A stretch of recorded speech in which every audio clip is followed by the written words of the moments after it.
नमस्कार मित्रांनो, ठरलं तर मग या मालिकेच्या आजच्या भागात आता डॉक्टर अर्जुनला म्हणतात, ॲडव्होकेट अर्जुन सुभेदार तुम्ही काळजीच करू नका, यावेळी रिपोर्ट अगदी व्यवस्थितच येतील, कोणताही फेरफार होणार नाही, कारण यावेळी रिपोर्ट काढत असताना मी स्वतः जातीने लक्ष घालणार आहे आणि जर काही वाटलं तर ॲडव्होकेट चैतन्य गडकरी आणि इन्स्पेक्टर सावंत यांच्या तर मी कॉन्टॅक्टमध्ये असेनच आणि त्याच वेळी त्या ठिकाणी कदम नावाचे कर्मचारी आलेले असतात. आता ते ऑड बॉय ज्यावेळी हे सगळं काही ऐकत असतात त्यावेळी नकळतच त्यांच्या हातून एक फाईल खाली पडते. तर त्यावेळी डॉक्टर त्यांच्याकडे पाहतात आणि आवाज देत म्हणतात, कदम इथे ये बरं. तर त्यावेळी कदम म्हणतात, काय झालं सर? तर डॉक्टर अर्जुनला म्हणतात, ॲडव्होकेट अर्जुन सुभेदार हे कदम आमच्या इथे ऑड बॉय म्हणून काम करतायत. या अगोदर आपल्याकडे जी टेस्ट झाली होती त्यांच्यावर यांनीच लक्ष ठेवलं होतं आणि यापुढे सुद्धा हेच लक्ष ठेवतील. कदम ॲडव्होकेट अर्जुन सुभेदार यांना एक टेस्ट करायची आहे आणि त्यासाठी तुला त्यावर जातीने लक्ष द्यायचं आहे. कोणत्याही गोष्टीत बदल व्हायला नको किंवा कोणतीही गोष्ट चुकायला नको. तर त्यावेळी अर्जुन कदम यांना म्हणतो, या अगोदरची जी टेस्ट झाली त्यामध्ये काही गडबड झाली होती का? आता मात्र कदम घाबरतात आणि म्हणू लागतात, गडबड नाही, कोणतीच गडबड नाही झाली असं म्हणत ते पुन्हा पुन्हा घाबरत तेच वाक्य बोलत असतात. अर्जुन त्यांना पाहतो, त्यांचं निरीक्षण करतो आणि म्हणतो, मला एक सांगा, तुम्ही एवढे घाबरलेले का आहात? तर त्यावेळी ते घाबरतच म्हणतात, घाबरलोय नाही, मगाशी एक नातेवाईक आले होते आणि ते आम्हाला धमके देऊन गेले आहेत. तर त्यावेळी डॉक्टर अर्जुनला म्हणतात, अलीकडे असंच होतं, पेशंटवर कोणती ट्रीटमेंट द्यायची, याला कसं बरं करायचं, हे आम्हाला सगळं काही नातेवाईकच सांगण्याचा प्रयत्न करतात आणि जर आम्ही नाही ऐकलो तर मग आम्हाला धमकी देतात. आजकाल हे प्रमाण भरपूरच वाढलं आहे. अर्जुन म्हणतो, पण यापुढे तसं होणार नाही. जर तुम्हाला कोणी धमकी देण्याचा प्रयत्न केला आणि इथे येऊन रिपोर्ट बदलण्याचा प्रयत्न केला तर ते लगेच तुम्ही आम्हाला कळवायचे आहे. जो कोणी रिपोर्ट बदलण्याचा प्रयत्न करेल ना त्याला मी आयुष्यभर तुरुंगात खडी फोडायला पाठवेन. आता मात्र कदम घाबरून गेलेले असतात, त्यांना काय करावं काहीच कळत नसतं. आता ऑड बॉय घाबरला आहे हे इन्स्पेक्टर सावंत चैतन्य यांच्या लक्षात आलेलं असतं. तर आता अर्जुन, इन्स्पेक्टर सावंत आणि चैतन्य तिथून निघून जातात. आता डॉक्टर सुद्धा त्यांच्या कामाला निघून जातात. तर दुसरीकडे जेलमध्ये आपल्याला पाहायला मिळतं सायली प्रियाला सडेतोड उत्तर देत म्हणते, प्रिया तू काय आहेस ना, हे मला चांगलंच माहीत आहे. माणूस म्हणून तू कधी चांगली नव्हतीसच प्रिया, पर तू आई म्हणून आता किती खालच्या पातळीला जाणार आहेस. अगं तू आता आई होणार आहेस याची तरी जाणीव असायला हवी तुला. तू मला जे काही बोलतेस, तू जे काही माझ्यावर आरोप करतेस, हे सगळं काही तुझं बाळ ऐकतंय यावर तरी तुझं लक्ष आहे का प्रिया? तर प्रियाला याचा काहीच फरक पडत नसतो. प्रिया सायलीला म्हणते, तू उगाच माझ्या बाळावर जाऊ नकोस आणि माझ्या बाळाची काळजी करायचं नाटक करू नकोस. तर सायली म्हणते, अग असं कसं, कोणीतरी त्याची काळजी घ्यायला हवीच ना. नाही तर तू तरी त्याची काळजी घेताना दिसत नाहीयेस. मला मनाला येईल तशी वागत असतेस, मनाला येईल ते बोलत असतेस, वरळत असतेस. पण एक गोष्ट लक्षात ठेवा प्रिया, तू ना कोर्ट आहेस ना न्यायाधीश, त्यामुळे माझ्या बाबतीत निर्णय देऊन पार मोकळी होऊ नकोस. आणि हो प्रिया, मला तोंड उघडायला तर अजिबातच लावू नकोस, कारण तुझ्या पापांचे जे पाढे आहे ना ते जर तुझ्या या मैत्रिणीसमोर वाचायला सुरुवात केली तर याच तुझ्या मैत्रिणी तुझं तोंडही बघणार नाहीत.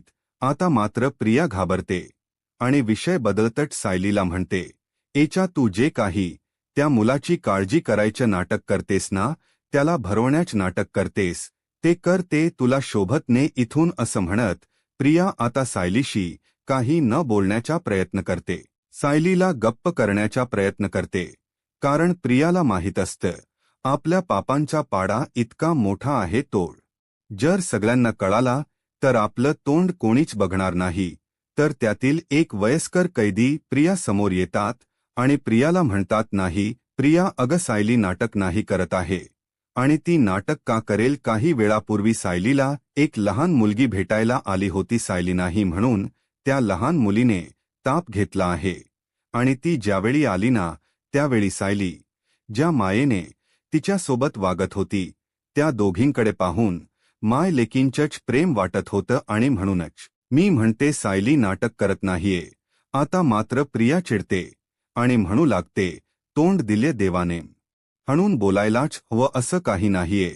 ताट वाढलंय ना, मग जा आणि गप्प गिळ, मी तुझ्याकडे नंतर बघते, असं म्हणत आता प्रिया तिच्यावर सुद्धा खूप चिडलेली असते. तर त्यानंतर आशाताई प्रियाला म्हणतात, ए जा आता तू सुद्धा गप्प बसायचं आणि जेवायचं. तर इकडे पाहायला मिळतं की सीमाताई प्रियाला खुणावूनच तुझ्यासाठी फोन आलाय असं सांगतात. आणि त्यावेळी प्रिया सगळ्यांची नजर चुकवत फोनवर बोलण्यासाठी तिथून निघून जाते. इथे सायली त्या छोट्या मुलाला भरवत असते. त्यामुळे प्रियाची काय कारस्थान सुरू आहे सायलीलाही माहीत नसतं. तर दुसरीकडे पाहायला मिळत प्रियाला आता सचिनचा फोन आलेला असतो. प्रिया म्हणते, काय अरे, मग तो अर्जुन नक्की कुठे गेलाय? सचिन म्हणतो, माहीत नाही, राकेशने ऑफिसमध्ये कॉल केला होता तेव्हा कळालंय की अर्जुन ऑफिसमध्ये येणार नाही. आणि आज खरंतर तो ऑफिसमध्ये नाहीच आहे. तर प्रिया म्हणते, पण तो कुठे आहे हे तुम्हाला माहीत नाहीये का? सचिन म्हणतो, काहीच कळत नाहीये की नक्की अर्जुन कुठे गेला आहे. पण तो ऑफिसला गेला नाही याचा अर्थ नक्कीच कुठल्यातरी महत्वाच्या कामासाठी गेला असेल. आणि ते आपल्यासाठी खूप डेंजर आहे. प्रिया सुद्धा घाबरून गेलेली असते. प्रिया सचिनला म्हणते, अरे पण तुम्हाला त्याच्यावर लक्ष ठेवता येत नाही का? तुम्हाला माहीत आहे ना, कुठल्याही क्षणी तो काहीही करू शकतो. तर राकेश म्हणतो, आता आम्ही त्याच्या मागावर जाणारच आहोत. तर प्रिया म्हणते, तुमचं म्हणजे ना वराती मागून घोडा, तुम्हाला कळते का? तर सचिन म्हणतो, काळजी करू नकोस, आमची काही माणस त्याच्यावर आहेतच लक्ष ठेवायला, त्यामुळे अजिबात काळजी करू नकोस, असं काहीही होणार नाही. तर आता प्रिया अर्जुन आणि चैतन्य या दोघांवरही लक्ष ठेवायला सांगते. आणि राकेशला म्हणते, राकेश, अर्जुनच ते शेपूट आहे ना चैतन्य, त्याच्यावर सुद्धा लक्ष ठेव, म्हणजे आपल्याला कळेल की त्यांचं नक्की काय सुरू आहे. खरं तर अर्जुन कुठे गेलाय याची हिंट तुम्हाला त्या चैतन्यकडूनच मिळेल. त्यामुळे त्या चैतन्यावर लक्ष ठेवा. आणि हो, माहिती मिळाल्यानंतर इन्स्पेक्टर सावंत यांच्यावर सुद्धा लक्ष ठेवा, कारण इन्स्पेक्टर सावंत अर्जुन आणि चैतन्य या दोघांनाही मदत करत असतात. आता राकेशला त्याच्या माणसांचा फोन आलेला असतो. राकेश म्हणतो, बोल रे. तर त्यावेळी राकेशला जी माहिती कळते तर ती लगेच तो सचिनला देतो आणि म्हणतो, अर्जुन चैतन्य या दोघांची ही गाडी सरकारी हॉस्पिटलच्या बाहेर आहे आणि तिथे त्यांच्या सोबत पोलिसांची सुद्धा गाडी आहे. आता ह्या खबरीकडून जी माहिती मिळालेली असते ती ऐकून प्रिया घाबरते आणि म्हणू लागते, अर्जुन सरकारी हॉस्पिटलच्या तिथे काय करतोय? त्या टेस्टबद्दल अर्जुनला काही संशय तर आला नाहीये ना?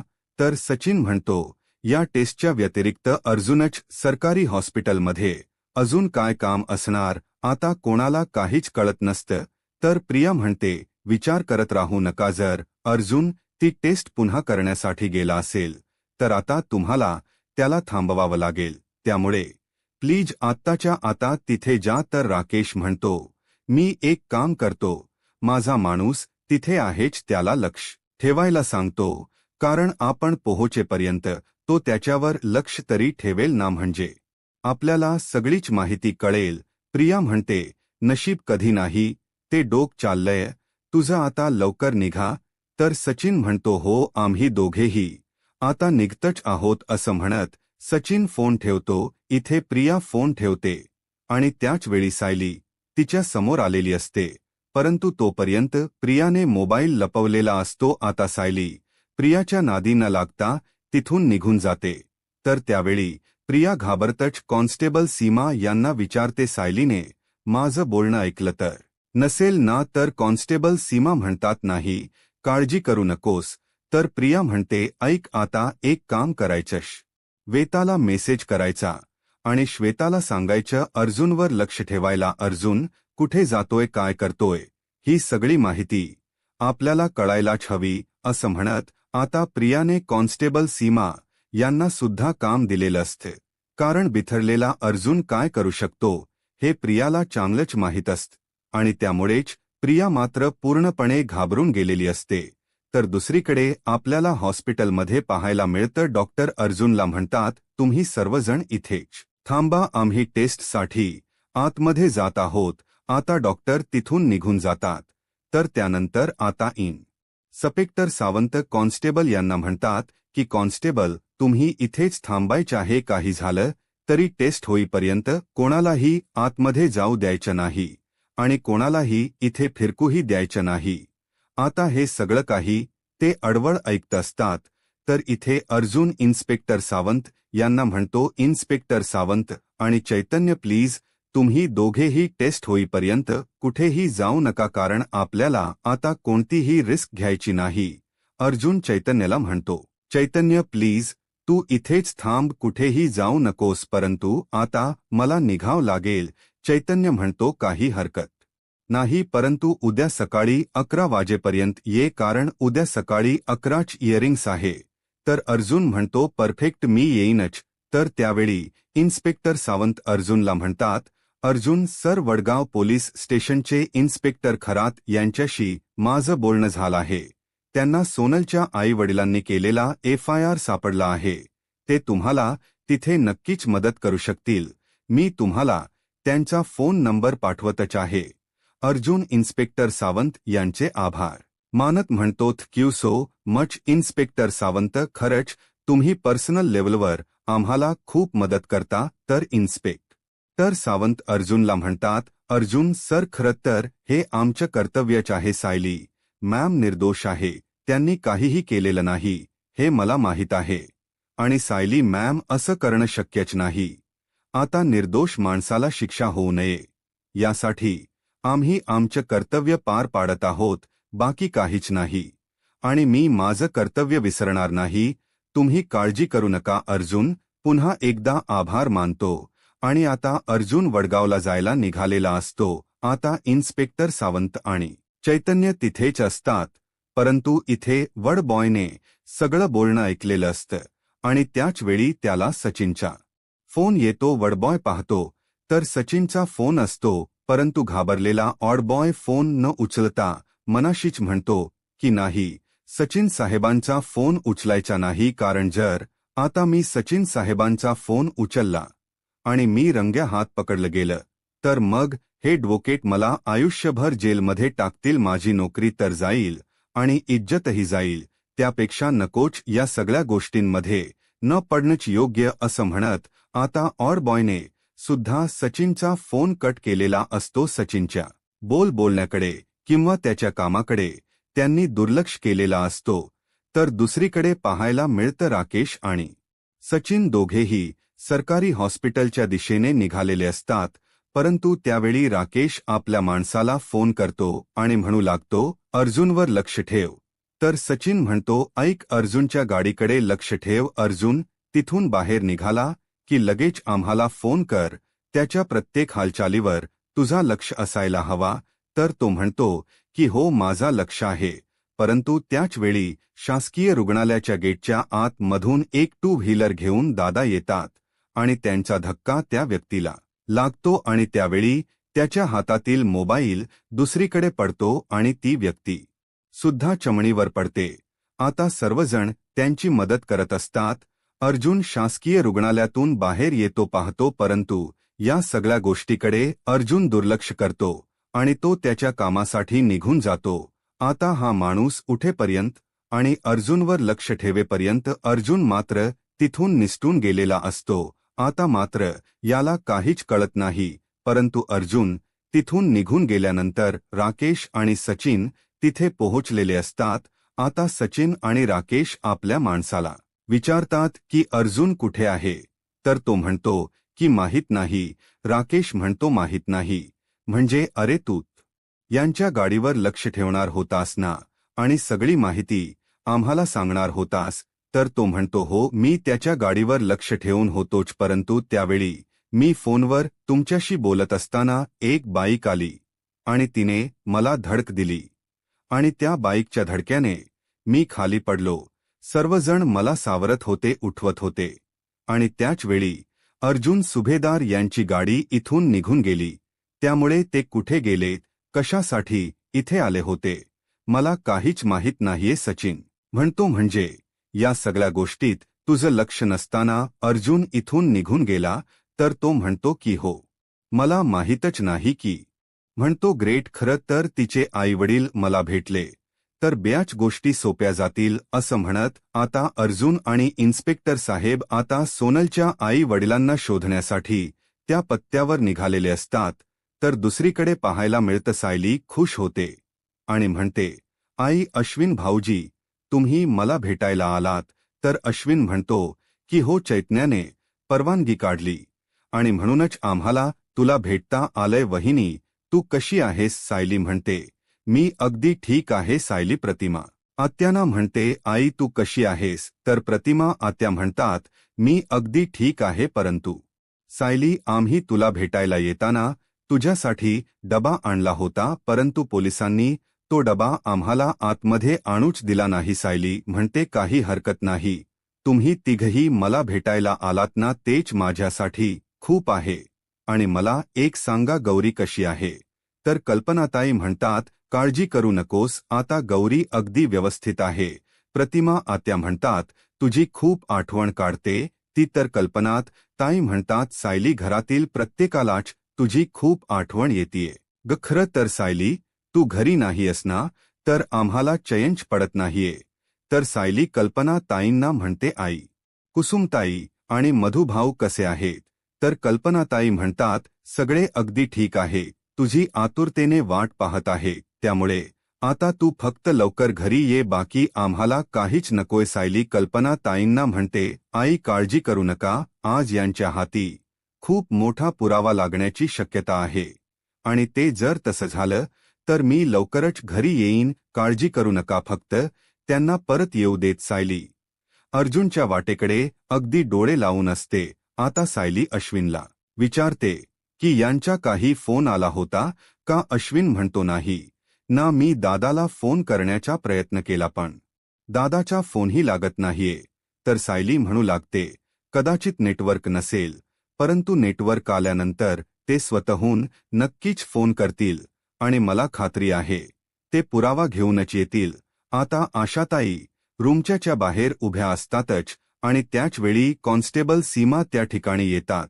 तर त्यावेळी आशाताई त्यांना विचारतात, काय सीमा, तुझं काय काम आहे? सीमा म्हणते, नाही, काहीच नाही. तर आशाताई म्हणतात, नाही ना, मग आता निघायचं? आता सीमा हिला पाहायलाही मिळत नाही की नक्की सायलीला भेटायला कोण आला आहे. तर दुसरीकडे पाहायला मिळतं, प्रिया लगेच सचिनला फोन करते आणि म्हणते, मला एक सांग, काही कळालंय का की अर्जुन कुठे आहे? तर सचिन म्हणतो, नाही, काहीच हाताला लागत नाहीये. तो अर्जुन कुठे आहे हे तर आम्हाला कळलंच नाहीये, पण इथे हॉस्पिटलमध्ये काय घडतंय हेही कळत नाहीये, कारण आम्हाला हॉस्पिटलमध्ये शिरताही येत नाहीये. त्यात तो भरत सुद्धा माझे फोन उचलत नाहीये. तर प्रिया विचारते की हा भरत कोण आहे? तर सचिन म्हणतो की तोच भरत आहे की ज्याला आपण पैसे दिले होते आणि त्याने आपलं काम केलं होतं, परंतु आता तर त्याचा आणि माझा कॉन्टॅक्टच होत नाहीये. तर प्रिया म्हणते, सचिन तू काहीही कर, आकाश पातळ एक कर, परंतु अर्जुन कुठे गेलाय हे आपल्याला कळायलाच जावं. जर अर्जुन कुठे आहे हे जर आपल्याला कळालं नाही तर या सगळ्याच गोष्टी आपल्या अंगाशी येतील. सचिन, आता या सगळ्याचा शोध घ्यावाच लागेल. प्रिया खाडलेली असते. तर दुसरीकडे पाहायला मिळतं, रेणुकाताईंच्या मुलाला घेऊन जाण्यासाठी तिच्या खर्चे आलेले असतात. रेणुकाताई रडतच म्हणतात, घेऊन जा माझ्या बाळाला आणि परत इथे घेऊनही येऊ नका. आता हे दृश्य ज्यावेळी सायली पाहते त्यावेळी सायलीला खूप वाईट वाटतं. सायली आशाताईंना म्हणते, ताई हे सगळं काही बाळासाठी आणि आईसाठी किती त्रासदायक असेल ना? तर आशाताई म्हणतात, हो, हा प्रसंग कोणत्याच आईवर यायला नको. तर आता इथे रेणुकाताई खूप रडत असतात आणि आपल्या नातेवाईकांना म्हणतात हे सगळं काही तुम्ही मुद्दामहून करताय ना, मला त्रास देण्यासाठी करताय ना? तर त्या बाळाचे वडील तर रेणुकाला म्हणतात, अगं खरं तर कायद्याने याला तुझ्याकडे राहायची परवानगी मिळाली होती, पण हा तुलाच नको आहे, तर आम्ही तरी काय करणार? तर रेणुका म्हणते, मी कधी म्हणाले की हा मला नको नकोय म्हणून? तर त्या बाळाचे वडील विचारतात, मग तू याच्याशी इतकी वाईट का मागतेस? आणि आताच तर तू म्हणालीस ना की याला घेऊन जा म्हणून? तर त्यावेळी रेणुका खूप रडत म्हणते, अहो, मला माझं बाळ माझ्यासोबत हव्य, पण मला त्याला जेलमध्ये वाढवायचं नाहीये आणि मला त्याच्यापासून दूरही राहायचं नाहीये हो. असं म्हणत रेणुकताई खूप रडत असतात. त्यांना त्यांच्या वागण्याचा पश्चाताप होत असतो. त्या म्हणू लागतात, खरं तर गुन्हा मी केले आणि शिक्षा माझं बाळ भोगत्य. परंतु आता त्या रेणुकताईंच बोलणं न ऐकून घेता बाळाचे आजी आजोबा आणि वडील बाळाला तिथून घेऊन जातात. इथे मात्र रेणुकाताई खूप रडत असतात आणि त्यांची ती अवस्था पाहून सायलीलाही खूप वाईट वाटतं. तर दुसरीकडे पाहायला मिळतं, प्रिया सीमाताईंना आवाज देते आणि म्हणते, सीमाताई, हा तुझा फोन घे, परंतु मला एक सांग, सायलीला भेटायला कोण आलंय? तर सीमाताई म्हणतात, मला माहित नाही, कारण मी ज्यावेळी पाहायला गेलं तेव्हा आशाताई दारातच उभ्या होत्या, त्यामुळे मला पाहताही आलं नाही की नक्की सायलीला भेटायला कोण आलंय. आता मात्र प्रिया चिडते आणि म्हणते, निघ आत्ताच्या आता इथून, निघून जा. आता मात्र प्रिया पूर्णपणे भिथरलेली असते, कारण प्रियाला चांगलंच माहीत असतं की अर्जुनने जर डाव टाकला तर आपण पुन्हा एकदा उद्ध्वस्त होऊ शकतो. प्रियाची चिडचिड होत असते.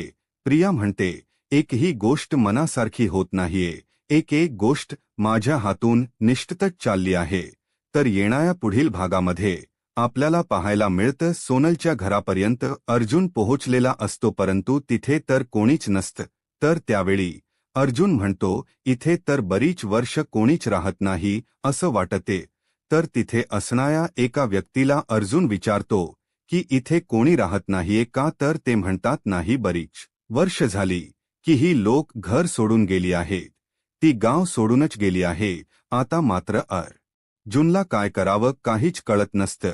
तर दुसरीकडे कोर्टाची वेळ झालेली असते. चैतन्य प्रतापरावांना विचारतो की अर्जुन आला नाहीये का? तर प्रतापराव म्हणतात, अरे तो रात्रभर खरीच आला नाहीये. इथे मात्र सचिन आणि राकेश वेश बदलून आलेले असतात. तर इथे ॲडव्होकेट कोर्टासमोर म्हणतात की ॲडव्होकेट अर्जुन सुभेदार कोर्टात हजर झाले नाहीयेत. तर चैतन्य अर्जुनची बाजू मांडत म्हणतो की ॲडव्होकेट अर्जुन सुभेदार या केसच्या संदर्भात माहिती आणि पुरावे शोधण्यासाठी पनवेल बाहेर गेले आहेत, त्यामुळे कोर्टाने आम्हाला थोडी वेळ द्यावी.